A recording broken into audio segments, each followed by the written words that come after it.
Hello बच्चों, स्वागत है आप सभी का सीबीटी क्लास में। आज हम करते हैं अपना लेक्चर नंबर 3। चैप्टर हमारा चल रहा था मोशन, गति। आज उसका लेक्चर नंबर 3 है और आज आपका चैप्टर हम खत्म कर देंगे लगभग ये। ठीक है, कौन सा चैप्टर चल रहा था हमारा? गति। इंग्लिश में बोले तो मोशन, जिसके अंदर हम पिछले टॉपिक में त्वरण तक पढ़कर आए थे, है ना। त्वरण के जो हमारे टाइप्स थे, कौन से? धनात्मक पॉजिटिव वाला और ऋणात्मक निगेटिव वाला, वो अब हमें पढ़ना था। पिछली क्लास में हम पढ़कर आए थे त्वरण। ठीक है, त्वरण क्या था कि वेग में परिवर्तन की दर को क्या कहते हैं? त्वरण। ये तो था। त्वरण क्या था कि वेग में परिवर्तन की दर को त्वरण कहते हैं। यही तो था ना। क्या था सर? किसी गतिमान वस्तु के वेग में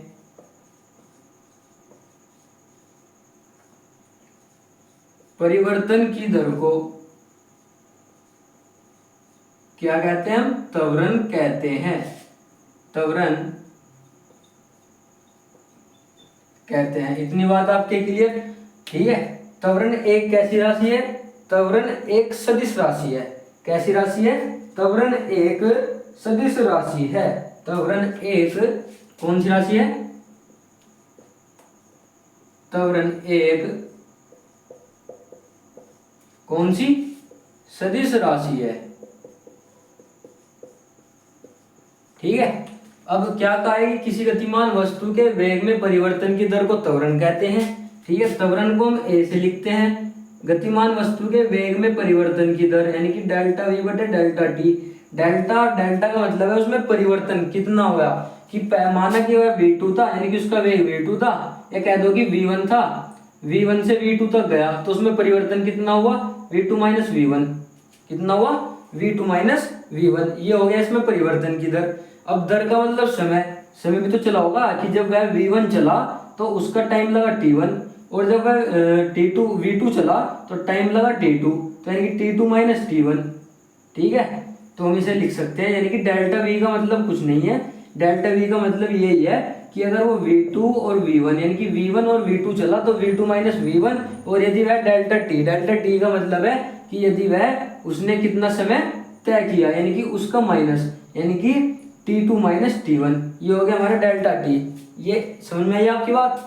क्या कहा है कि डेल्टा v क्या है कि चेंज, डेल्टा टी भी क्या है? चेंज। डेल्टा v का मतलब कि यदि वह v1 और v2 चला दूरी तो उनमें कितना अंतर आया? v2 माइनस v1, और टाइम कितना लगा? t2 minus t1। ये क्या है? ये सारे का सारा वही फंडा है।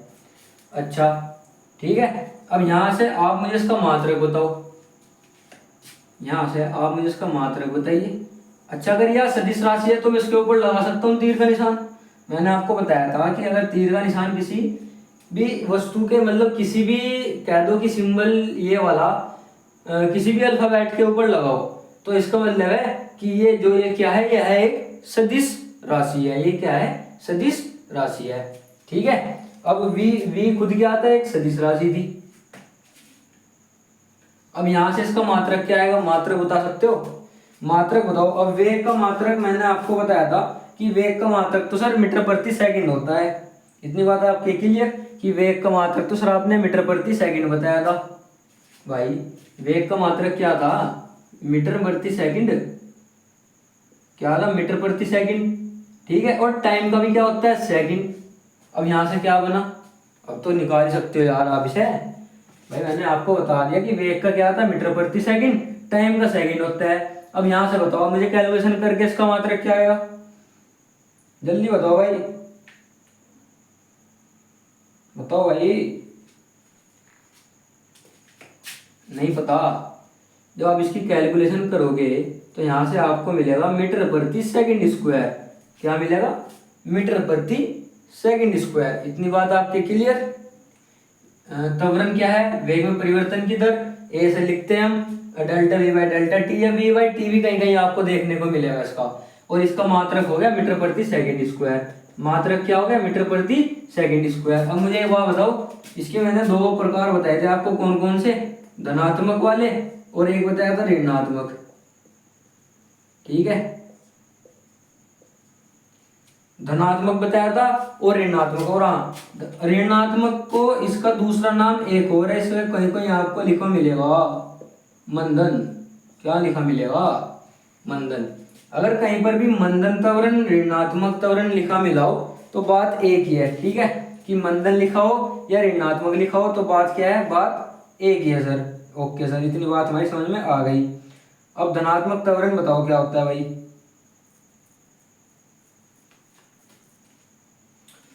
बताओ भाई जल्दी। धनात्मक में क्या होगा कि यदि वस्तु का वेग समय के साथ बढ़ेगा, समय के साथ बढ़ेगा तो वह धनात्मक त्वरण। ऋणात्मक या मंदन क्या होगा? यदि वस्तु का वेग समय के साथ घटेगा, समय के साथ घटेगा। क्या? कि यदि वस्तु का वेग, यदि वस्तु का वेग समय के साथ बढ़ेगा, समय के साथ बढ़ेगा, यदि वस्तु का वेग समय के साथ बढ़ेगा तो वो धनात्मक त्वरण। और ऋणात्मक होगा। ये इसके क्या है? टाइप्स चल रहे हैं भाई। क्या है? टाइप्स। ऋणात्मक या मंदन होगा यदि वस्तु का वेग समय के साथ घटेगा, यदि वस्तु का वेग, यदि वस्तु का वेग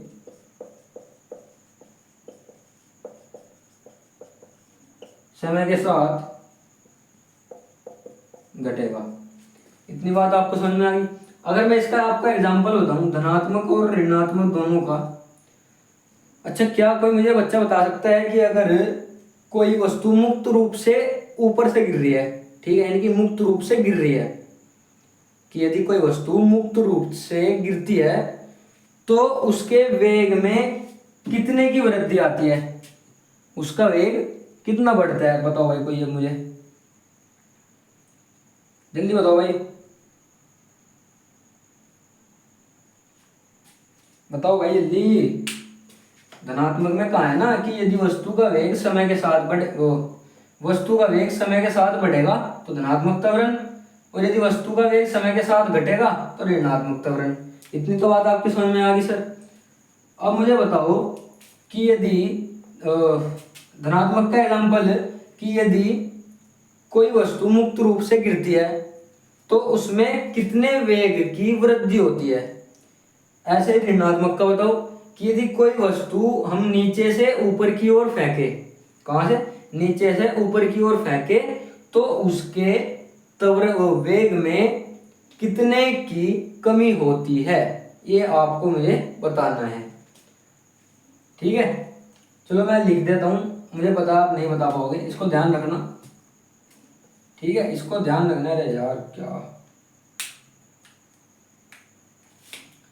धनात्मक के लिए कि यदि यदि भी न लिखो कि मुक्त रूप से गिरती हुई वस्तु के वेग में 9.8 मीटर प्रति सेकंड की वृद्धि होती है।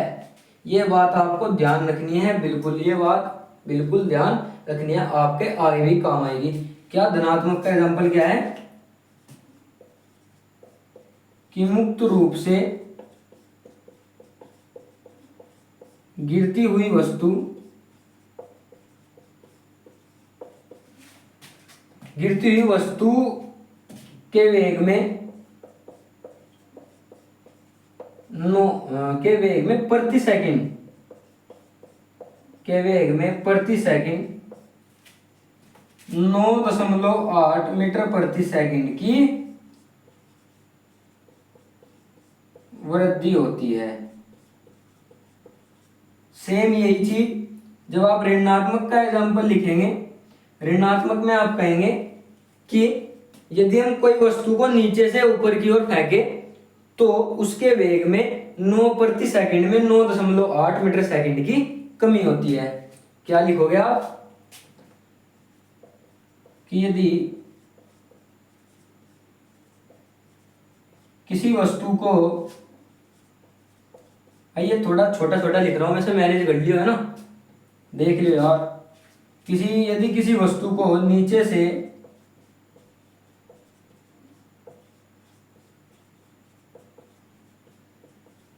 ऊपर की ओर फेंके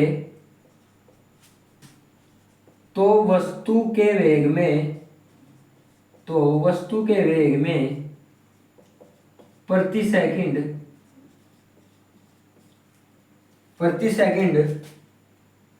9.8 मीटर प्रति सेकंड के वेग की कमी होती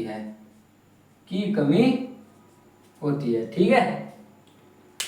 इतनी बात आपके समझ में आई होगी। धनात्मक क्या होगी? यदि वस्तु का वेग समय के साथ बढ़ेगा तो धनात्मक, यदि वस्तु का वेग समय के साथ घटेगा तो ऋणात्मक। एग्जाम्पल में आप बताओगे कि यदि मुक्त रूप से गिरती हुई वस्तु का वेग प्रति सेकंड 9.8 मीटर प्रति सेकंड से बढ़ता है या वृद्धि करता है। ऋणात्मक में आप लिखोगे कि यदि किसी वस्तु को हम नीचे से ऊपर की ओर फेंके तो उसके वेग में 9.8 मीटर प्रति सेकंड की कमी आती है। इसे आप फटाफट नोट कर लो, फिर अगले अपने टॉपिक पर चलते हैं हम।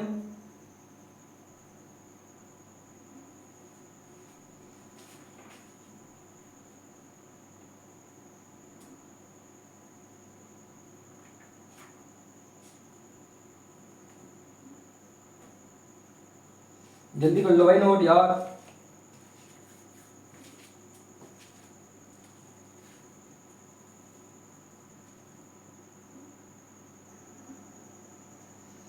ये सब नोट कर लिया आपने, ठीक है। अब आगे अपना चलते हैं हम गति की समीकरण पर। क्या पढ़ेंगे हम? गति की समीकरण, जो मोस्ट इंपोर्टेंट है, यानी कि इस पर बेस, किस पर? जो गति की समीकरण है 3 हमारे पास, इस पर बेस आपके पास न्यूमेरिकल जरूर आएगा। 1 से 2 न्यूमेरिकल तो जरूर आना आपके पास। ऐसा कोई टीचर ना होगा कि अगर मैं भी होता ना तो मैं भी पेपर में इसमें से 1 से 2 न्यूमेरिकल जरूर देता गति की समीकरण में से। कोई ज्यादा ही बुद्धिमान अगर टीचर होगा तो खैर उसकी बात ही अलग, अगर ना दे तो, ठीक है। अब हम करेंगे अपनी गति की समीकरण। मैं आपको 3 बताता हूं गति की समीकरण। और हाँ, अब तो तुम केवल इनकी जो समीकरण है केवल एक कह दो कि हमने लिख दी और आपने याद कर ली। केवल फिलहाल तो इतना करना है आपको 9th क्लास में। और जब आप 11th क्लास में जाओगे तो इनका पूरा का पूरा एक क्या है, प्रूफ है कि ये बताओ कि ये तीनों की तीनों समीकरण कहाँ से आई। अब वो हम आपको नहीं कराएंगे अभी, वो केवल 11th क्लास में करेंगे, आपके सिलेबस में भी आया भी नहीं, ठीक है।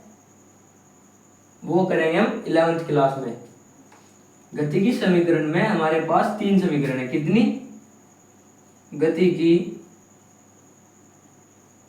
कितनी समीकरण है? 3। और इसमें क्या है कि इसमें अभी मैं आपका एक टॉपिक स्किप कर रहा हूं, उसे करते हैं अपने नेक्स्ट लेक्चर में। कौन सा है वो? गति का ग्राफीय निरूपण।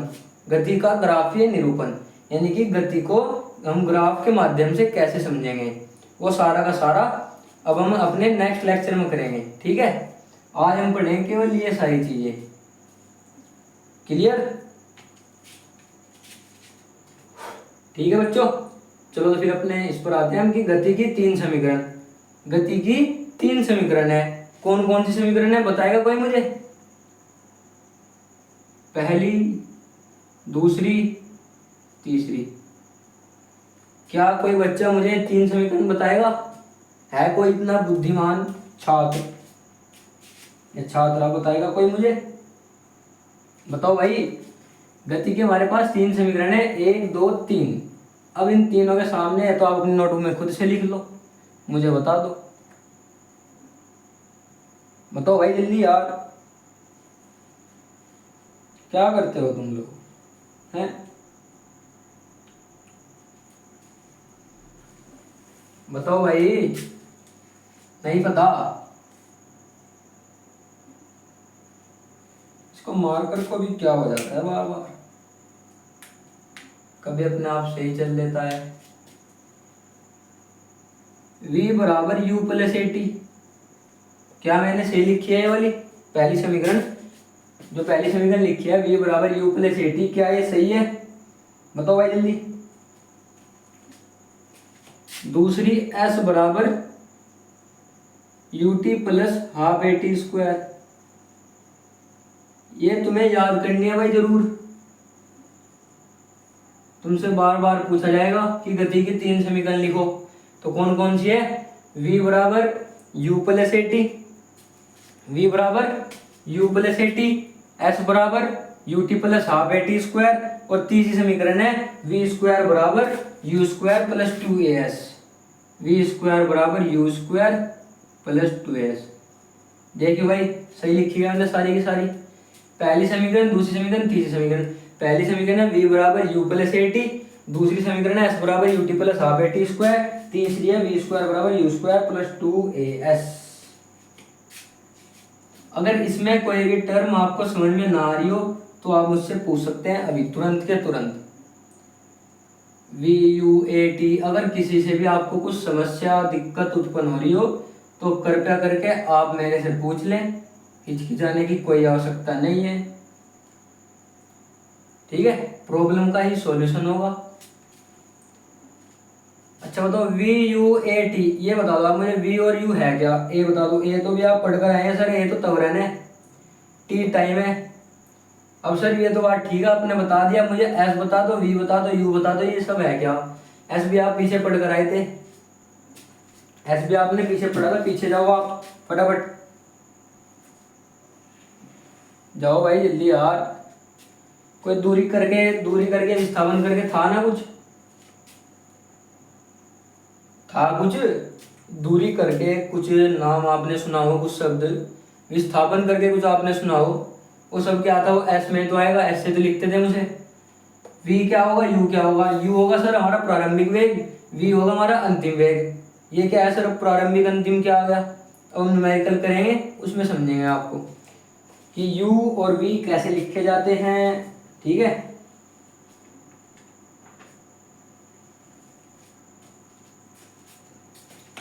अब अगला जो हम पढ़ेंगे वो है हमारी एक समान वृत्तीय गति।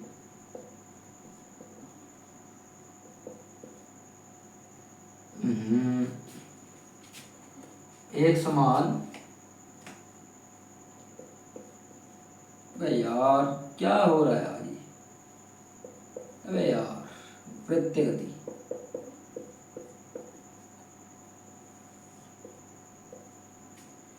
एक समान वृत्तीय गति। और हाँ भाई एक बात और कि अगर किसी भी बच्चे को इसका पूरा का पूरा निगमन चाहिएगा, निगमन मतलब कि ये वाली समीकरण कहाँ से आई है ना।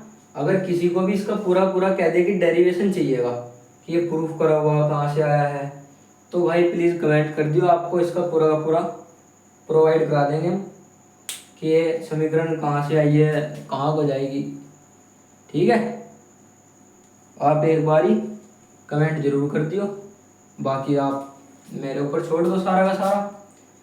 चलो खैर ठीक है, अगला पढ़ते हैं हम एक समान वृत्तीय गति। एक समान वृत्तीय गति यानी कि नाम से पता लग रहा है एक समान वृत्तीय गति, यानी कि वृत्तीय उसका पाथ कैसा होगा, यानी कि उसका रास्ता उसका कैसा होगा, वृत्तीय यानी कि वृत्त के आकार का। ठीक है, यानी कि जहां पर वृत्त के आकार पर गति हो रही होगी।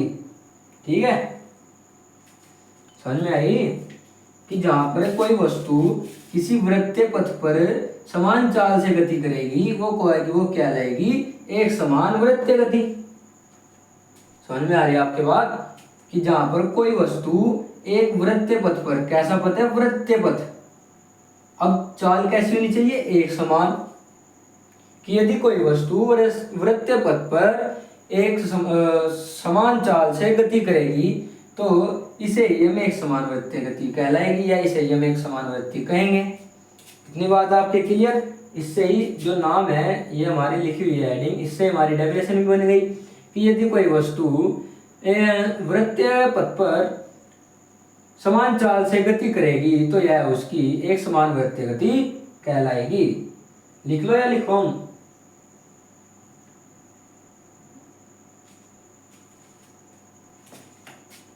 क्या कहा है कि जब कोई वस्तु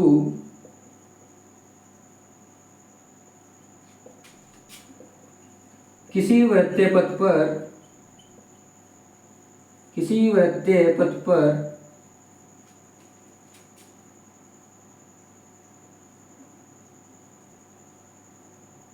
समान चाल से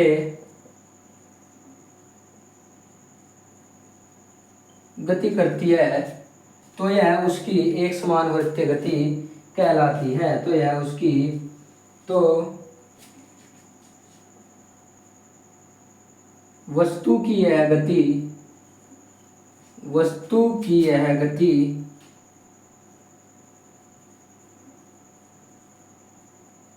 एक समान वृत्तीय गति कहलाती है।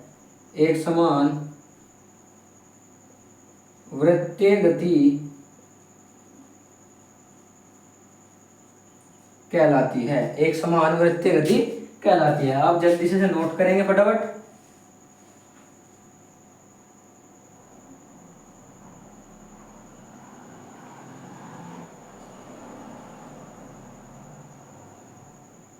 कर लिया भाई नोट?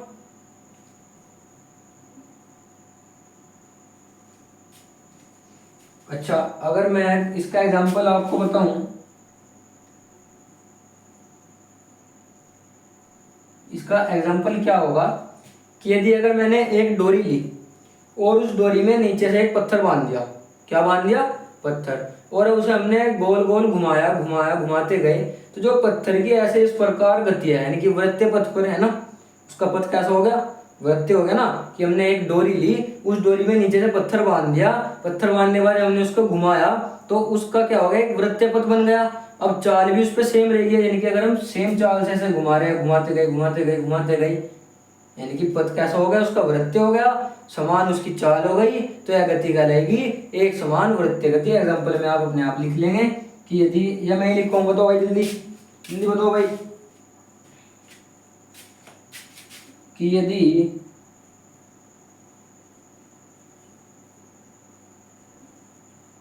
किसी पत्थर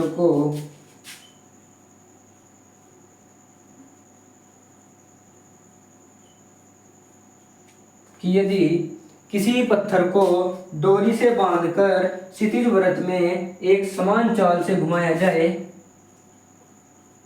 कैसा वृत्त हो? क्षैतिज वृत्त में एक समान चाल से घुमाया जाए, एक समान चाल से घुमाया जाए, तो यह उस पत्थर की वृत्तीय गति कहलाती है। तो यह एक समान वृत्तीय गति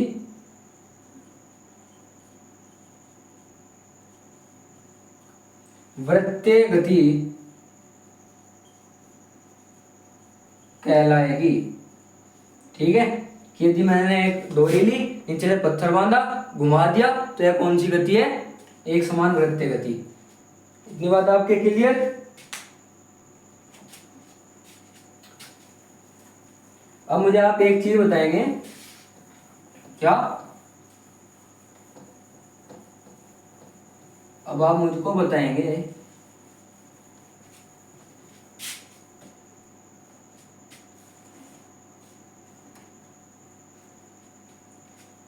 कि कोई वस्तु है और वह वस्तु r त्रिज्या के पथ पर, कि कोई वस्तु है और वह वस्तु r त्रिज्या के पथ पर, यानी कि उसकी त्रिज्या कैसी है? r।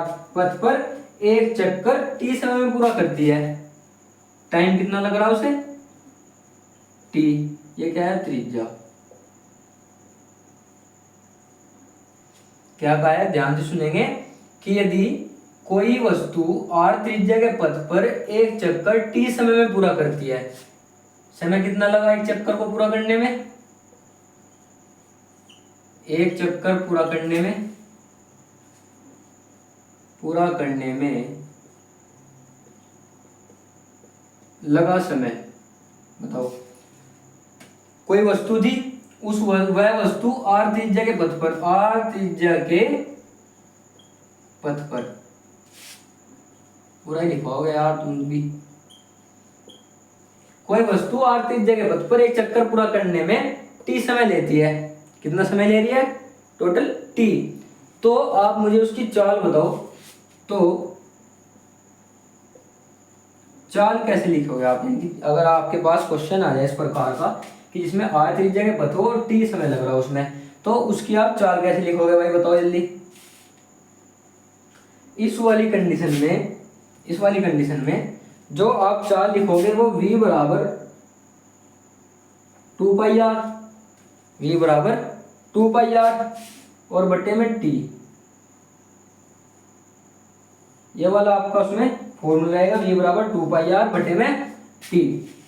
अब ये सर 2πr कहां से आया?